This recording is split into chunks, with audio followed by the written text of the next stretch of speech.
ग्राम नारायणपुर, जिला मिर्ज़ापुर वाटिका में 7 दिवसीय श्रीमद् भगवत कथा का आयोजन किया गया। कथा का शुभारंभ कलश शोभा यात्रा निकालकर किया गया। कथावाचक व्यास पंडित प्रवीण पांडे जी महाराज ने कहा कि कलश रिद्धि सिद्धि का प्रतीक है। इसका हिंदू धर्म में अपना महात्म्य है।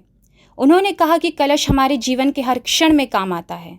जन्म के समय भी कलश स्थापना की जाती है और मरने के समय भी शरीर के साथ कलश विसर्जित किया जाता है।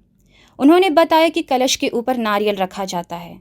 यह नारियल मनुष्य को इस बात की शिक्षा देता है कि परिवार के मुखिया को ऊपर से सख्त और अंदर से मुलायम होना चाहिए।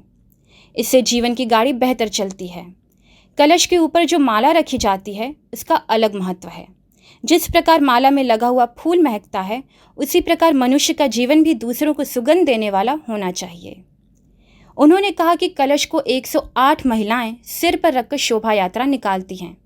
यह जिस क्षेत्र में निकलती हैं, वहाँ का वातावरण मंगलमय हो जाता है।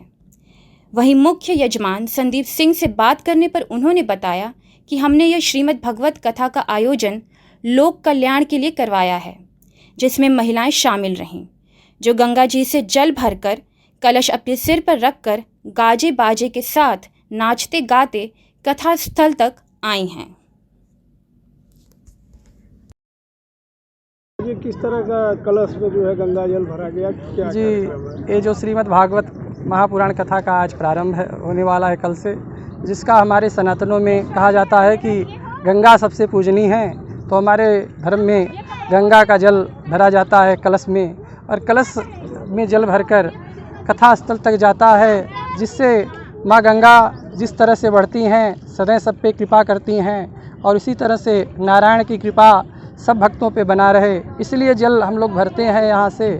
और इस जल का से देवताओं का आवाहन होता है, क्योंकि जल में ही सब देवता रहते हैं। तो इस उद्देश्य से हम लोग यहाँ कलश भरने आए जो है। तो भर के कहाँ ले जाएंगे कथा स्थल? जी, कथा स्थल मुख्य यजमान संदीप सिंह जी हैं, और हेमा उत्सव वाटिका नारायणपुर में एक कथा स्थल है, वहाँ तक हम लोग जाएंगे। कब से कब तक चलेगा? जी, ये 13 तारीख से लेकर 13 जून से 19 जून तक चलेगा, जिसका 19 जून को भंडारा है। उसके बीच में भगवान के लीला का वर्णन है, और भक्तों के लिए ऐसा कहा जाता है कि भक्ति और ज्ञान और वैराग्य उत्पन्न कराने वाला ये मानस पाठ है, जो भागवत महापुराण हमारे सनातनों में सबसे उत्तम पुराण, उसी का पारायण पाठ और उसका वचनों का जो है पान करने के लिए लोग आएंगे। और मेरे यहाँ भागवत कथा हो रहा है 12 तारीख से लेकर 19 तारीख तक है, और ये प्रवीण गुरु जी के द्वारा किया जा रहा है।